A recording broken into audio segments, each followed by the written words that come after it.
Hi, I'm Antonio Centeno, the founder of Real Men Real Style. Today we're going to be talking about men and jewelry. All right, if you haven't already, make sure to subscribe to our YouTube channel. I love seeing the membership grow, and it's the best way to have these instantly delivered whenever you visit YouTube. I know you can even choose to have them delivered to your inbox, so that's a great way to stay in touch. In addition, make sure to go to the article down below. I always try to actually do a video in conjunction with an article because I know that you want to learn more and possibly go look at some pictures and read more about this. And when you go to I think this one's going to link to a tailored suit, you're going to be able to see there should be a little light box that pops up, and you can subscribe to our email list. And if that doesn't pop up, there should be a banner going right across the top to subscribe to our email list. Our email list is the best way for us to stay in touch. And every week I send great updates, chock full of solid information about men's style. Okay, so men and jewelry. It's one of those things that I always think less is more, and understated is better than going over the top. That's my personal appearance, my personal opinion, and but it depends on where you're at in the world, because as many of you probably know, I'm married to a Ukrainian, and going over to that part of the world, I see a lot more jewelry, a lot more necklaces, rings. It's accepted more. It's not seen as a bad thing. It's not seen as a cheap or gaudy thing. It's just a cultural thing. So be very aware of that, and cut people a little bit of slack. Simply because the way you dress, and if you're really conservative and you don't think jewelry has any place, that doesn't mean that your opinion is the only one that counts. So be very attuned that there's a whole big world out there, and that there are many countries where men wear a lot more jewelry, and it's seen as a very normal thing. Now, most of you all, this is a North American, English-speaking audience down in Australia, down over in the UK. And if you're from anywhere else in the world and you really like my videos, make sure to leave a comment, and I'll always try to address, say hi to you guys. But let's talk about watches. I actually don't really wear a watch. I've got an iPhone, so I guess everything I just check the phone normally. But watches. And that's probably why I classify them as jewelry, because they used to be more of a functional piece. Nowadays, you see everyone's got a cell phone and they can check the time there. So watches have kind of fallen more, I think, into jewelry. Now, when it comes to being a piece of jewelry, you have the really gaudy pieces. The huge watch pieces that stand out. For men, you usually see the sports watch. And if it's a sports watch, leave it for sport. Seriously.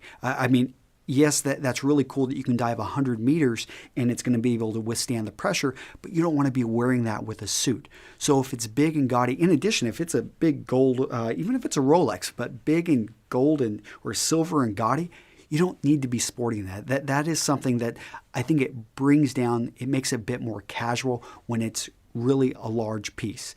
The simpler with watches, the better. Something with a leather band, a small timepiece with Roman numerals or just regular numbers, that is going to be your most formal watch. And in fact, if you wear anything with a black tie, with a tuxedo, it would be a watch like that. Although technically, you shouldn't actually wear a watch with black tie because you're there to enjoy the moment, not to pay attention to time. So there's a little tip for you. But again, the simpler, the better. Make sure, in addition, proportions are correct. So if you have a smaller wrist, go for a smaller watch. If you've got, a 9-inch wrist, go for a bigger watch. You can pull it off. All right, cufflinks. One of my favorite pieces of men's jewelry. In fact, I've got a good friend down in Austin, Texas. All the shirts I make for him, he wants cufflinks on. Even though he doesn't necessarily wear them with jackets, he just likes that style. It's a small little detail. In addition, I've got another client. All of his shirts, we don't put any buttons on them. He sends them out to the cleaners, and he got tired of the cleaners basically losing and breaking his buttons. And so he's like, hey, I'll just send them shirts with no buttons at all. And he actually uses studs and cufflinks to basically hold his shirt together. So there is a very strong functional component to cufflinks. But for most of us, they're going to be jewelry. It's going to be something that brings an accent to what we normally wear. Now, when you're looking at cufflinks, again, I'm a big fan of going with something understated and simple. You don't want cufflinks that are only one-sided. unless that's all you can afford. And there are some decent looking ones out there, but you want to instead look for cufflinks that are double-sided. They don't have anything mechanical, or they're not going to move. And these are the ideal type of cufflinks because they're going to look good from both sides. I also like the simple knots. I think that's a great alternative if you're perhaps in an industry that cufflinks aren't, well, most of the time I see the big gold or the high precious metal cufflinks. It's going to be in the finance, banking industry.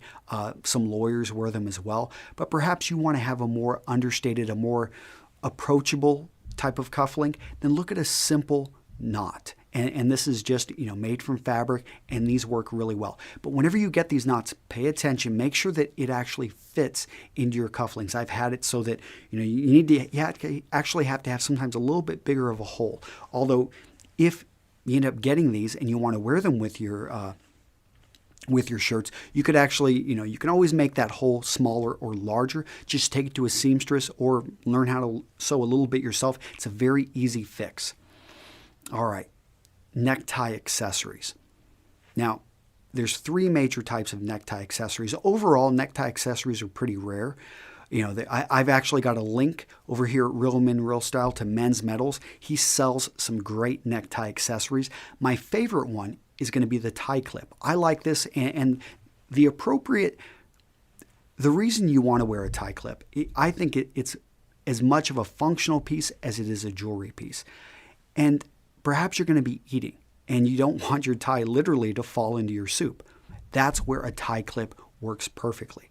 And you want to put it at a point. I like to go, it depends on whether or not you're wearing a jacket. If I'm not wearing a jacket, I like to wear it at a point literally where it's serving a function. You don't want to have it too low, because when you go too low, one, it draws attention to your stomach area, and the other one being that if it's too low, it just isn't going to look proportional.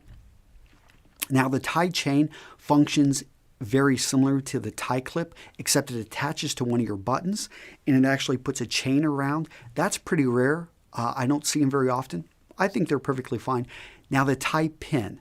I only recommend tie pins because they're going to be piercing the tie to be used with loosely woven ties. So if you've got a tie that can bounce back, in a sense, it'll open up no problem and be able to accept that pin without damaging the tie, then they're perfectly fine. But if you're going to be putting this into a tightly knit silk tie, I don't advise it. Over time, it's going to damage the tie.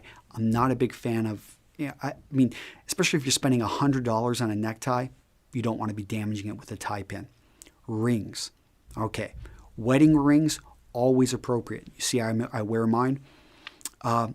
And many of you probably wonder, why do I wear it on the right hand? Well, I was married in the Eastern Orthodox Church to a beautiful Ukrainian woman. And over there, they wear it on the right-hand side. So I keep it over here. In the United States, most Western countries, you're going to see it over here on the left-hand side. Although we did get married in a drive-thru in Vegas as well, so I guess I could get another ring here, but I just haven't gotten around to it. The other one, class rings. If you're a Mason or if you graduated from, let's say, from Texas A&M, the Naval Academy, West Point, a lot of these guys have class rings. Well, I think those are situational dependent. If you're in Houston, Texas, and you're applying for a job in the oil and gas industry, wear your Texas A&M ring. It's going to probably open more doors than shut them. Although be careful, because Longhorns, I don't really think they exude too much hate towards the Aggies. I think it's the Aggies that just hate those damn Longhorns. If you know anything about me, you'll know why that's kind of funny. But okay, but when it comes to other types of rings, be attuned that somebody may look at that as a bit gaudy, and it may actually, if you graduated from Harvard and you're sporting that ring, some people may just look at that as, wow, this guy is really showing off. He's not going to fit in our company. So pay attention to those type of details. Now, when it comes to all the other types of rings that you can wear, the big gold gaudy ones, I don't know, maybe you're a big fan of sending out letters and having one that's got your official seal so you can wax seal that. Basically, you don't want to look like a gangster. But this goes back to what I said earlier. Jewelry is you need to pay attention to the culture, because if you're from, let's say, Bulgaria, or you're a Russian gangster, or you're from a part of the world where rings are much more acceptable, then go ahead and wear it and represent your culture. But understand that if you're stepping outside of your culture, then it may be taken as just something that's really, well, it's not seen as very classy. So just understand that outside of the circles where it's accepted, you need to pay attention to the visual meaning of this jewelry. Okay, that's all I've got. Again, if you'd like to stay in touch or learn more, make sure to subscribe to our email subscription letter. That's where we put out the best information. If you want to get in touch on a more, you don't want to get the emails, check out our Facebook. We've got a great Facebook page, and I interact with people over there. In addition, we're on Twitter. You could follow us on Twitter. We've got a great RSS feed, and subscribe to the YouTube channel if you haven't already. All right, Antonio Centeno with Real Men, Real Style. Thank you, and look for more from us soon. Take care. Bye-bye.